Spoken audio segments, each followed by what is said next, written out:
Shalom, igreja. Nós vamos fazer uma reflexão nesse Shabat de um tema, acho que muito presente, moderno. Eu não sei se vocês já repararam, mas já há muito tempo parece que todo mundo está procurando achar uma vida boa, né? Paraíso aqui na Terra, um lugar de paz na sua vida. Parece que essa é uma das buscas mais prementes do ser humano. Ou seja, tudo de bom, tudo bem. Se você der uma passeada pelas redes sociais, talvez seja a coisa que mais você vai ver as pessoas fazer. Eu diria que ali você vai ver uma máquina de propaganda da mentira. As pessoas estão mal, chorando, mas tira uma foto, grava um vídeo dizendo: olha como eu estou bem, olha como a vida está boa, não é assim? Mas eu queria que você puxasse a memória e fizesse uma reflexão sincera sobre um momento em que você mais se sentiu de boa na sua existência, em paz, tranquilo, sem preocupação, se sentiu, ainda que um pouco, amado. Eu passei assim vários dias fazendo essa reflexão comigo e cheguei à conclusão que o momento que me aconteceu, eu tinha mais ou menos 5 anos e meio, era uma madrugada, quando tudo fez sentido, por volta das 5 da manhã, quando meu pai me acordou. Aquele homem me amou. Eu sinto saudade dele. Há 3 anos ele morreu. Naquela madrugada ele disse assim: meu filho, eu aprendi a ler e escrever sozinho por causa de você. E agora eu estou lendo a Bíblia, eu queria discutir com você a respeito de alguns profetas. Ele, na verdade, ele discutiu comigo também sobre filosofia, né? É um homem que nunca foi à escola, mas que ele andou a vida me dizendo: eu fiz esse esforço porque eu gostaria de poder influenciar a sua vida mais positivamente. Talvez alguns de vocês não tenham tido paz, ou não tenham tido a experiência de ter tido uma experiência tão legal com o seu pai como eu tive. Eu nunca esqueci este momento. É curioso porque eu não percebi naquele momento que meu pai tinha dificuldades econômicas. Não importava para mim se eu morava numa mansão, se ele tinha um carrão. O que importava mesmo era a nossa relação, os nossos momentos juntos. Vida boa. Eu tive tantos conselhos, tantos momentos inesquecíveis que não consegue sair da minha mente. Parece que a vida era livre. Você consegue puxar pela memória momentos assim? Foram momentos simples, não é mesmo? Mas, na vida, a todo instante, nós caímos numa guerra de propaganda. E o mundo está fazendo essa propaganda também com você. Portanto, talvez seja relevante nós fazermos aqui algumas conceituações, né? Dar conceitos. Talvez a coisa que mais represente essa vida plena para o mundo seja essa expressão que vocês estão vendo ali. É uma expressão contida numa música muito famosa, que a gente canta normalmente, né? Eu normalmente não canto, e vou mostrar por quê, mas que as pessoas normalmente cantam na virada do ano, não é mesmo? Feliz ano Adeus, ano velho, feliz ano novo, que tudo se realize, muito dinheiro no bolso, saúde para dar e vender.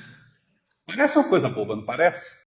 Essa talvez seja a expressão ou as frases que expliquem muito bem o que de uma maneira geral, o mundo quer dizer para você que é ter uma vida plena.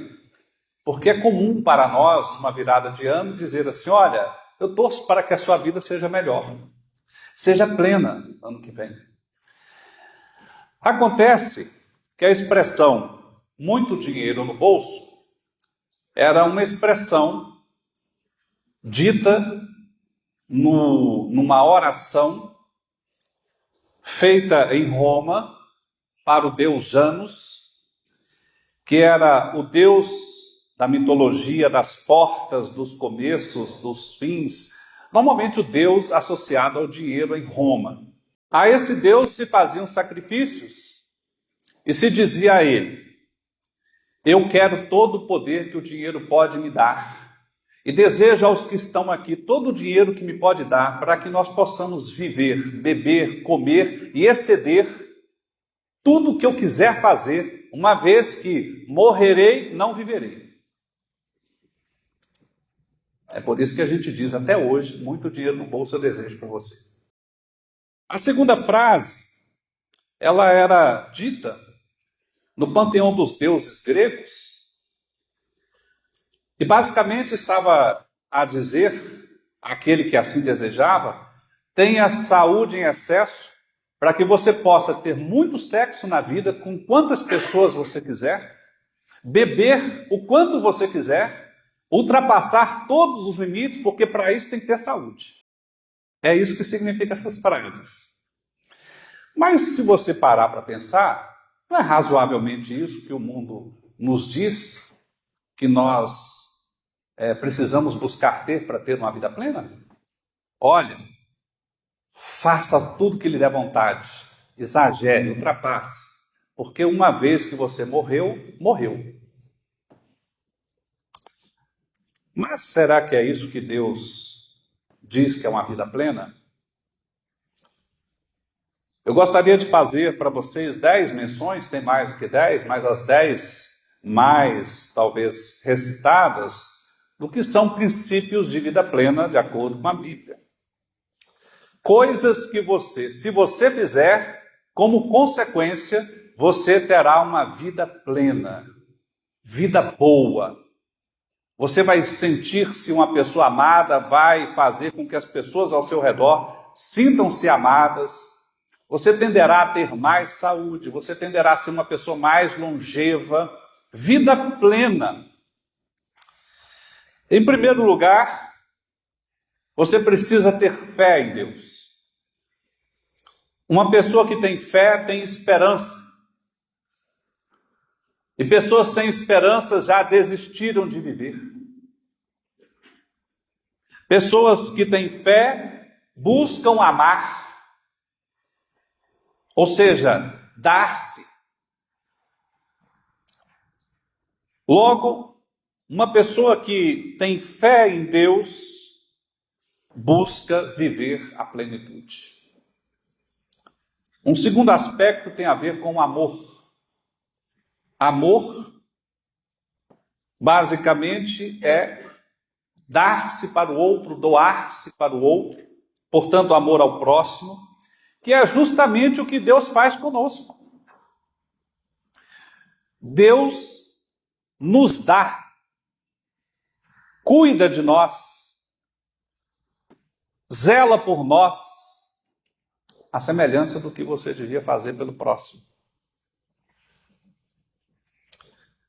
Terceiro aspecto, viver uma vida de justiça e de retidão.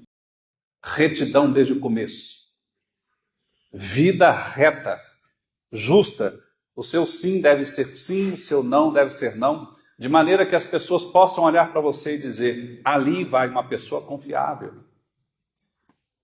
Veja, uma das coisas que mais destroem os relacionamentos é a desconfiança. A deslealdade, você viver perto de pessoas às quais você jamais pode crer na palavra ou nas atitudes.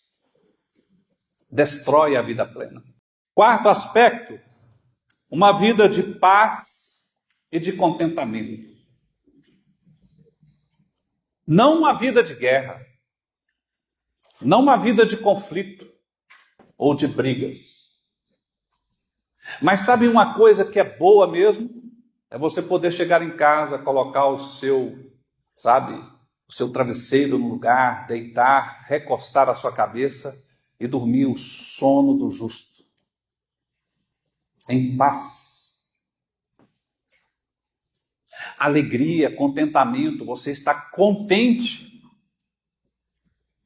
Porque você está buscando uma vida tal que de tal forma você olha para as coisas ao seu redor e a alegria de existir. A paz de ter feito o que você devia fazer. Gera uma vida plena. Quinto aspecto, gratidão. Você olhar para o que você tem, para o que você já fez e sentir-se feliz. Porque se você olhar a menção anterior, nós estamos dizendo que o mundo está falando para você o seguinte: você precisa ter mais, infinitamente mais, porque você tem que ser mais dinheiro, mais saúde, mais isso, mais aquilo. Você já reparou que você já tem praticamente tudo, ou tudo para ser feliz? Eu não sei como é com você não, mas eu agradeço todos os dias pela esposa que tenho, pelos filhos que Deus me deu, pela carreira que trilhei. Alguém pode dizer, mas você podia ser mais. Podia. Mas ser grato faz a vida ter sentido. Faz a vida ter plenitude. O que há de pessoas hoje que já fizeram muito, mas olha para a sua vida com uma raiva, porque achava que devia ter mais. Ingratidão, não é? Uma ingratidão, uma dor no coração. Era o seu momento de ser feliz, de festejar hoje, de, curtir hoje. Mas não, você está com raiva porque não está grato. Sexto aspecto. Nesse mundo imperfeito, precisamos perdoar.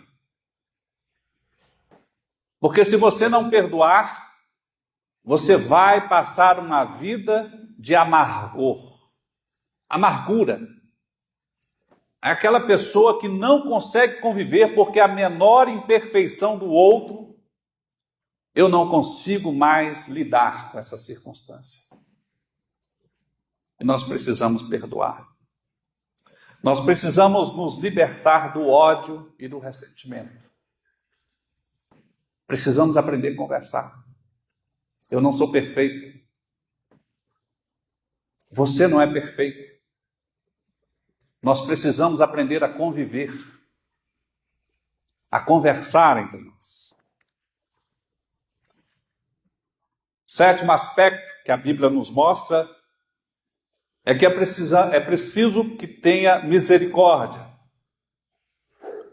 Misericórdia é quando você tem talvez todo o direito de penalizar o outro, mas ao invés de fazer isso, você mostra compaixão. Compaixão. Ao invés de fazer uso de tudo que você pode fazer para atrapalhar a vida do outro, você compadece. Ei, irmãos, já sondou o seu coração? Porque várias vezes eu sondei o meu e pensei assim, nossa, eu estava prestes a fazer um mal, mesmo com direito, mas é preciso compadecer. É preciso ter humildade. Se você está vivendo uma circunstância em que você acha que você sabe tudo, em que você acha que você pode tudo, o seu tupete vai crescer. E quando isso acontecer, nesse momento, você perdeu a vida plena. A sua vida vai virar uma confusão. Porque aquele que é humilde aprende. Aquele que se dá o direito de aprender com o outro, porque você pode ser bom muito em alguma coisa, mas tem alguém que sabe mais que você em outro. E nós podemos contribuir uns para a vida dos outros.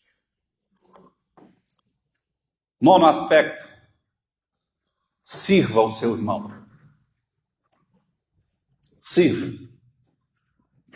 Se tem uma das coisas que mais chocou o mundo romano com os filhos de Yeshua, é que os romanos tinham uma prática de pegar os patriarcas e as matriarcas doentes e jogar nas ruas e morrer.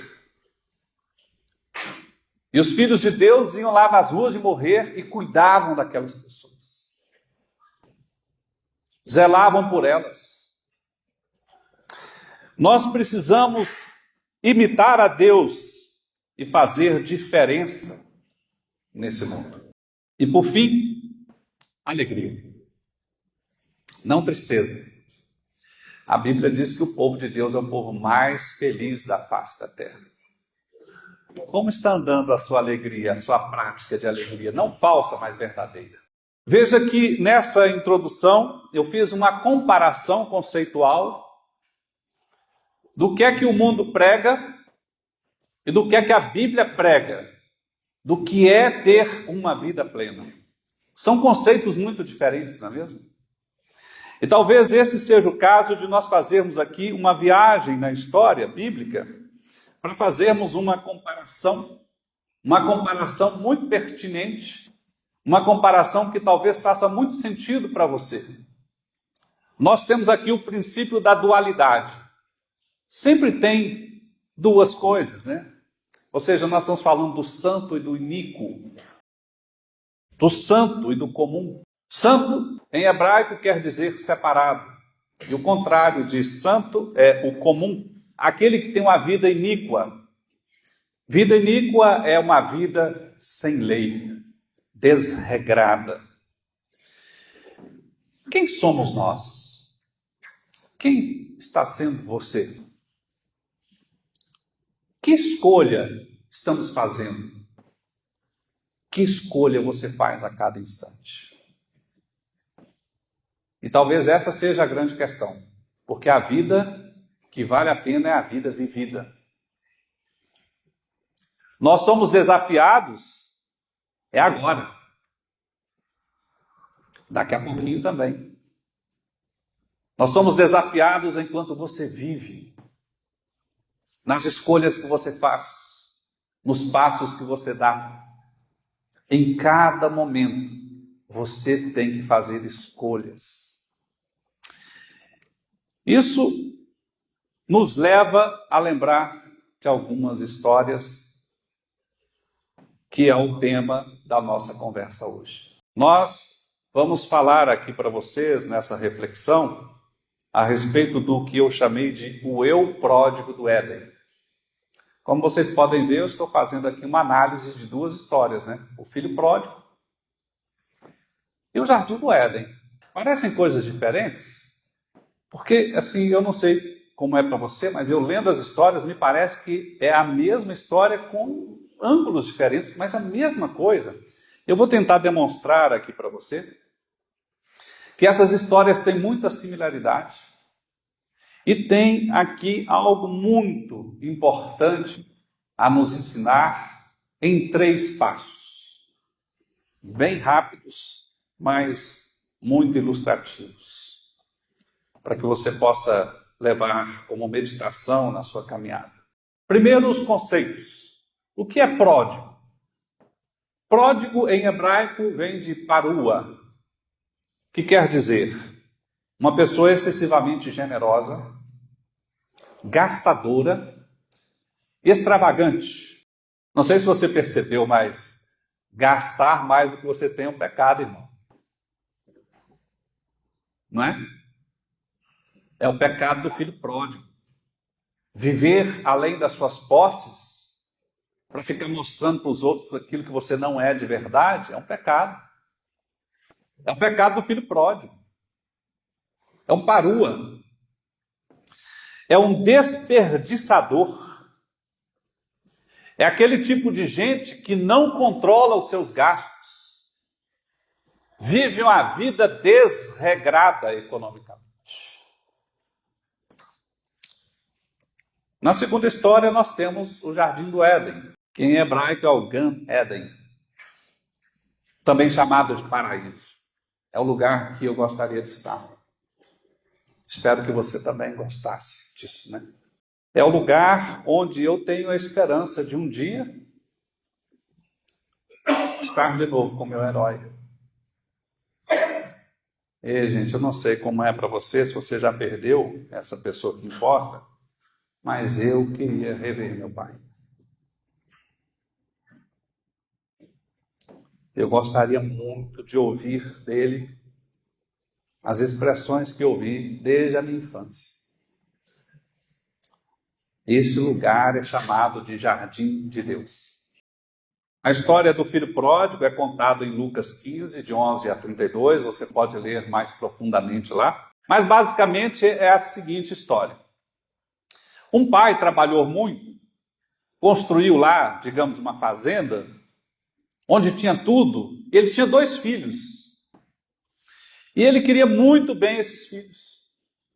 Ele construiu uma vida maravilhosa para os seus filhos. Mas um desses filhos chegou para o pai e disse assim: pai, eu quero a minha parte na herança. Porque essa vida que se vive aqui não é a vida que eu quero levar para mim.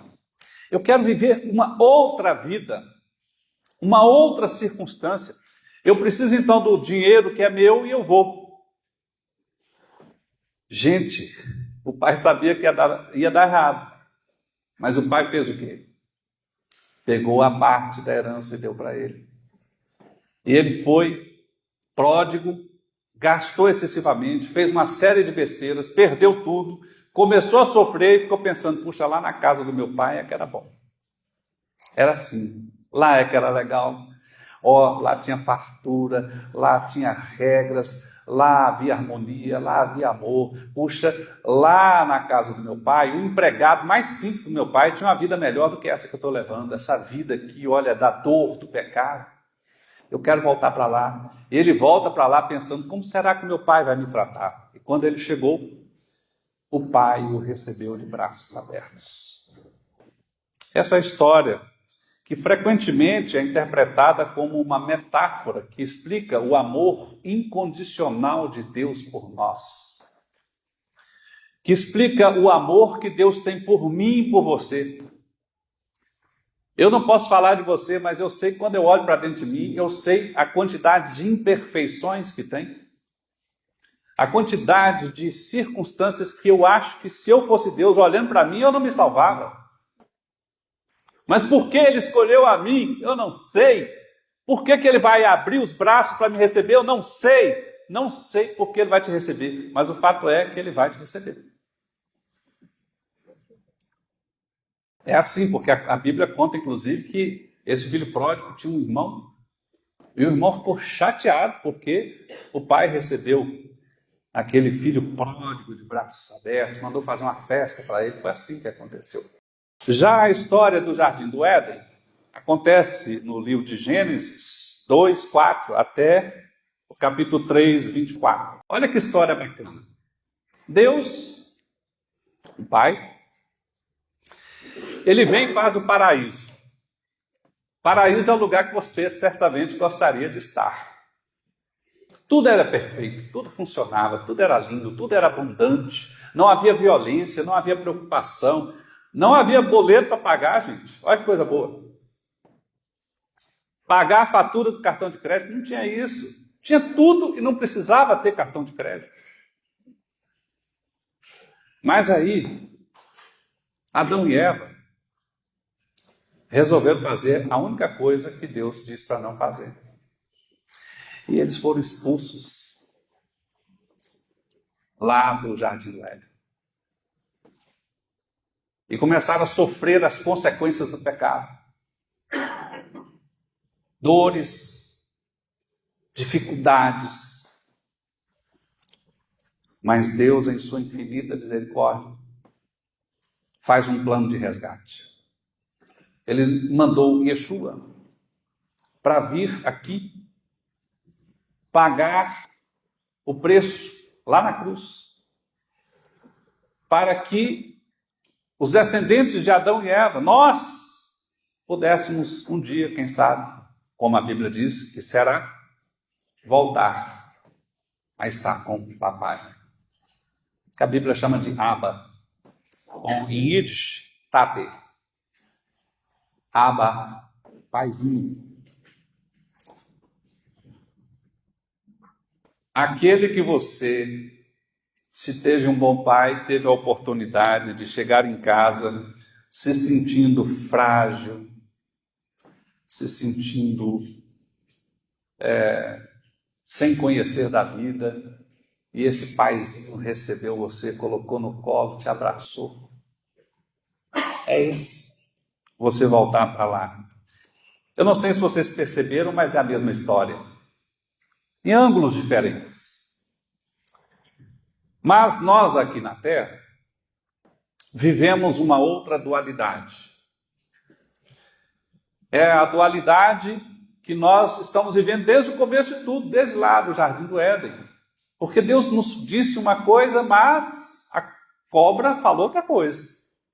Então nós estamos constantemente vivendo entre dois conselhos. E aí um filósofo grego chamado Platão, no século IV, explicando essa circunstância, lembre-se, Platão não conhecia a nossa fé. Mas ele disse que nós temos sobre os nossos ombros, em cada um deles, um anjo, um anjinho. Um anjinho do mal e um anjinho do bem. O anjo do bem é a razão. Porque, fala a verdade, racionalmente, por que você abandonaria Deus? Qual o motivo? Qual a lógica? Assim? Qual a explicação? Por que você escolheria morrer? É irracional. A Bíblia diz que o salário do pecado é a morte, não é mesmo? Por que você escolheria morrer? Por que você escolheria sofrer? Por que você escolheria viver de uma forma doída? É ilógico. Mas existe o outro anjinho, que é a paixão. E esse anjinho faz com que você escolha coisas irracionais. Você escolhe fazer coisas que vai sabidamente te levar à morte. Qual anjo você vai ouvir? Essa história, portanto, pode ser dividida em 3 momentos, ou 3 grandes ensinamentos. Quando Deus te criou, ou quando o seu pai te viu, ou como ocorreu comigo quando eu vi minhas filhas nascendo, houve um amor incomensurável. Imagino que foi o que aconteceu quando meu pai me viu. Uma paixão. É assim que a gente sente. E eu não sei se você já passou por a experiência de ser pai. Parece que o pai quer dar tudo para o filho. Quer cuidar de tudo para o filho, providenciar tudo para o filho. Dar para o filho aquilo que ele não teve, talvez. Foi assim comigo.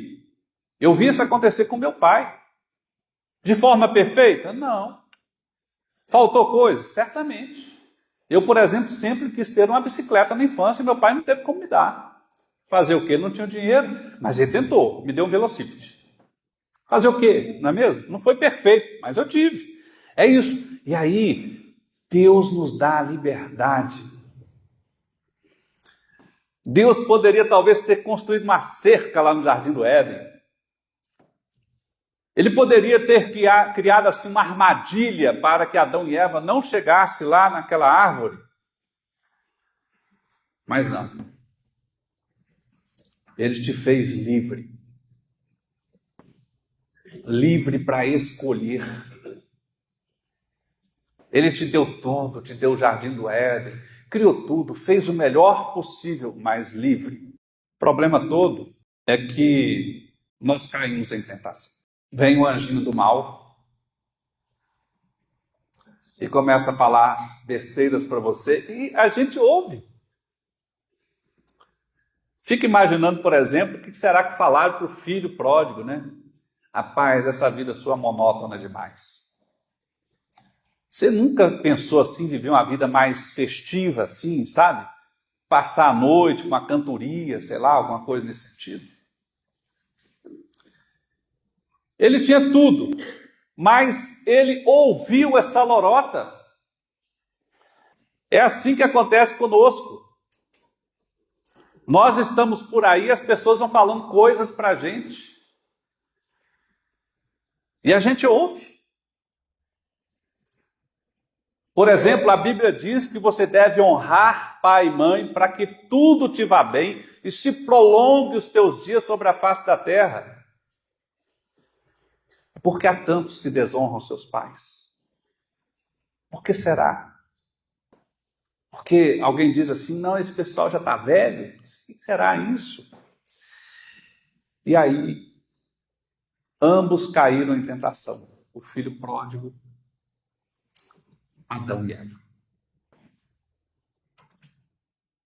E o salário do pecado é a morte. Eles saíram para curtir. Enquanto haviam recursos, tudo parecia bem. Tudo parecia bom. Porque é isso que acontece nos primeiros momentos que você cai em tentação. Parece bom demais. Tem alguém que certa feita disse assim, Wesley, se o pecado fosse tão ruim, não tinha tanta gente caindo em tentação.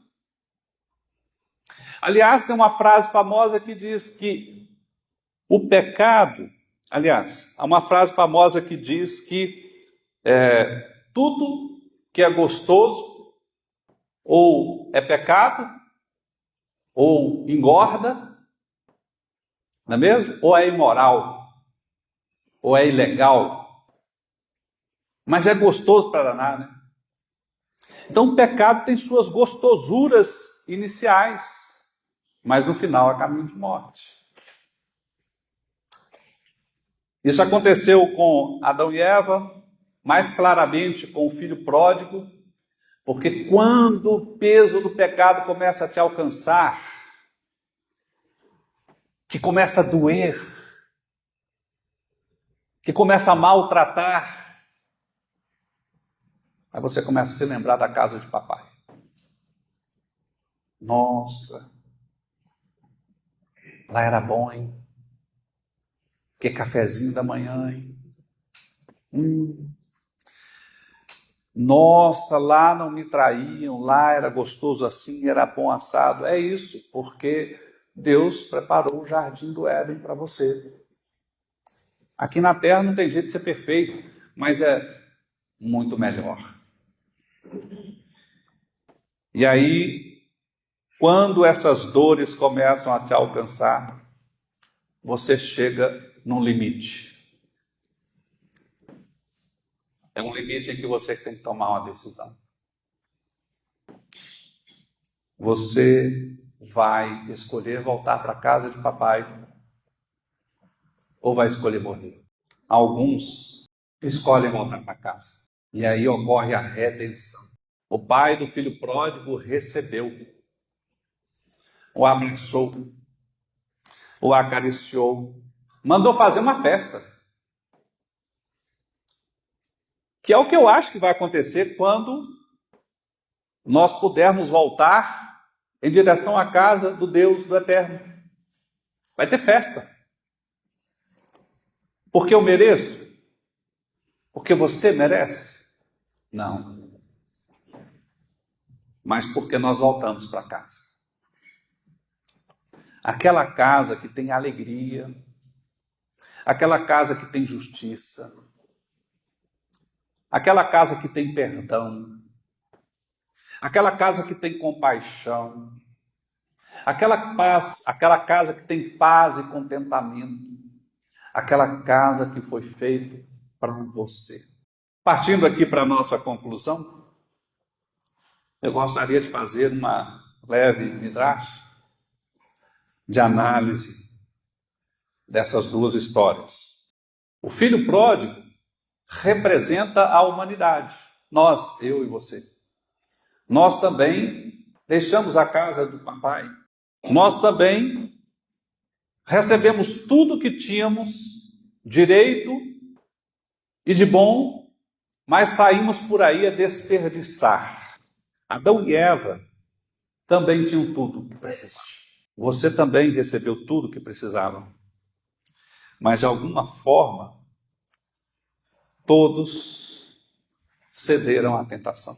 Assim como o pai do filho pródigo recebeu seu filho de volta de braços abertos. Eu queria dizer que Adonai também recebe eu e você de braços abertos. Através de Yeshua, que morreu na cruz pelos pecados da humanidade e tornou possível a reconciliação com Deus. Está na hora de voltar para casa.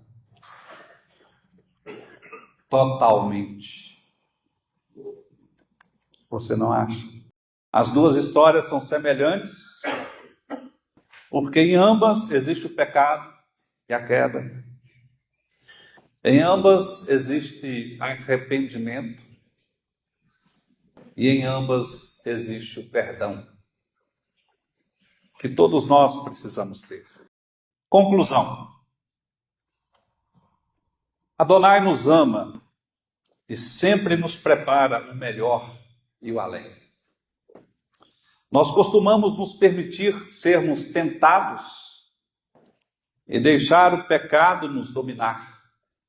Diferentemente do que a Bíblia nos diz para fazermos. Porque o conselho que recebemos é ser fiel até a morte e dar-te a coroa da vida. Mas quando nós não fazemos isso, as consequências do pecado nos alcançam. Porque o salário do pecado é a morte. Mas a parte mais importante, talvez, é a parte mais legal. Eu me arrependo do mal que já fiz, do pecado que já cultivei. Me arrependo sinceramente. E então Adonai nos perdoa e nos recebe de braços abertos. As histórias aqui contadas falam sobre pecados que têm consequências. E cada pecado tem consequência. Você pode até no primeiro momento achar que não, mas tem consequência. Quando nós nos afastamos de Adonai, nós nos tornamos escravos do pecado e do mal. No entanto, Adonai nos dá a oportunidade de nos arrepender e voltar para Ele. Eu queria dizer para você que eu anseio em estar no colo de papai. E eu espero que você siga esse grande conselho.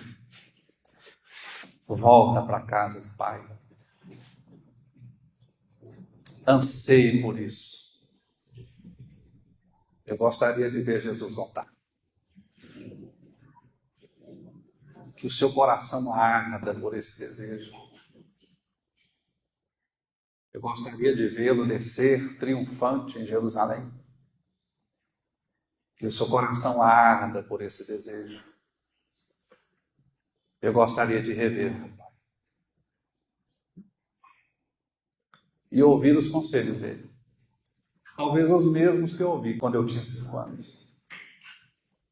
Foi a melhor experiência da minha vida. Que Deus lhes abençoe e lhes guarde. E o Senhor levante o seu rosto sobre ti e te dê a paz. Senhor, meu Deus, eu te agradeço por esse momento, por poder trazer essa palavra aos irmãos. Espero que essa palavra tenha sido sal e luz na sua vida. Que a reflexão tenha tocado os corações e ajudado os irmãos a entender que é preciso ter uma vida submissa a Deus, uma vida de arrependimento, de humildade. E o Senhor Yeshua, grande em poder e glória, esteja sempre presente em nossas caminhadas. Amém, amém, amém.